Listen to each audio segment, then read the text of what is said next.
मौन की ताकत। चुप रहना एक ऐसी शक्ति है जो हमें किसी भी बात को गहराई से समझने की और काम करने की ऊर्जा देती है। चुप रहने से हमारा दिमाग ज़्यादा काम करने लगता है और हम ठीक समय पर सही निर्णय लेने में सक्षम होते हैं। यह हमारी आत्मिक शक्ति का मुख्य स्रोत है जो आजकल के समय में हमारे लिए बहुत ही मुश्किल है। यह हमारे मन को शांत करता है। शांत रहने से हम अंदर से यानी दिल से सच्ची खुशी का महसूस करते हैं जिसका अंदाज़ा हम खुद भी नहीं लगा सकते। इससे हमारी संकल्प शक्ति भी बढ़ती है। इसलिए जो लोग कम बोलते हैं उनके द्वारा कही गई बातें जल्दी सच हो जाती हैं, क्योंकि वे लोग सकारात्मक विचारों के होते हैं और उनका मन अंदर से बहुत शांत होता है। जब किसी परेशानी का हल असंभव सा दिखाई देता है तो कुछ देर चुप रहकर अकेले में बैठकर उसे बड़ी आसानी से हल किया जा सकता है। चुप रहकर ही भगवान या परमात्मा से भी सीधी बात की जा सकती है। जीवन में खुश रहने के लिए चुप यानी शांति का विशेष महत्व होता है। हम इतना ज़्यादा बोलने के आदी हो चुके हैं, हम मौन रहना भूल ही चुके हैं। बोलना हमें संसार से जोड़ता है, बोलना हमें समाज से जोड़ता है, हम औरों से जुड़ते हैं, लेकिन चुप रहने से हम अपने आप से जुड़ते हैं। हम जिंदगी के उतार चढ़ाव में इतना खो चुके हैं कि हम खुद को भूल चुके हैं और खुद को भूल जाने की वजह से ही बहुत सारी मानसिक और शारीरिक बीमारियों ने हमें घेर लिया है कि हम इतना ज़्यादा विचारों में खो चुके हैं, इतनी ज़्यादा टेंशन को हमने अपने सिर पर ले लिया है कि कंट्रोल से अब बाहर चले गए हैं। तो अपने आप से एंजॉय करना सीखना है।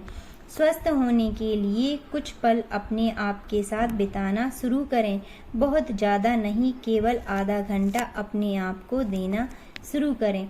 कुछ समय चुप में बैठ जाएं। अपने विचारों के जो अपने मन के अंदर विचार चल रहे हैं उनकी एक दृष्टा बनकर, साक्षी बनकर, गवाह बनकर, यानी अपने अंदर जो विचार चल रहे हैं उनसे हम छुटकारा पा सकें कुछ समय के लिए और अपने आप के साथ एंजॉय कर सकें।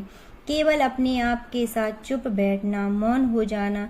हम बाहरी रूप से तो कई बार बोलना बंद कर भी देते हैं, लेकिन अंदर हमारे तब भी बोलना जारी रहता है। तो बाहरी रूप से बोलना थोड़ा बंद करना है और खुद के अंदर से भी बोलना बंद करना है। तो बाहर से तो मौन कर लिया हमने, जुबान बंद कर ली, आंखें बंद कर ली, अपने आप को ही बैठे देख रहे हैं। अंदर हमारे दिमाग की जो स्क्रीन है इस पर जो हमारे विचार हैं रिफ्लेक्ट होते हैं। एक विचार जाता है, कुछ देर के लिए फोटो सामने रहती है, कुछ शब्द सामने आते हैं, हमने किसी को कुछ कहा और थोड़ी देर बाद वो गायब हो जाते हैं।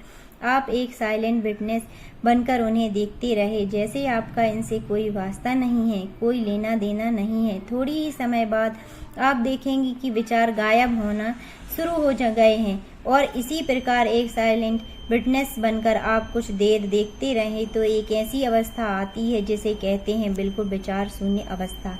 और यह अवस्था इतनी एंजॉय नहीं होती है, इतना इसमें आनंद आता है।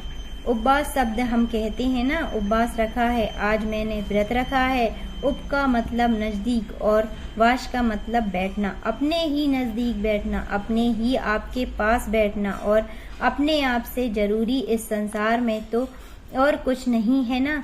आप खुद को अपने ही आपको जब एंजॉय करना शुरू करेंगे तो लोग भी आपके पास बैठना एंजॉय कर सकेंगे।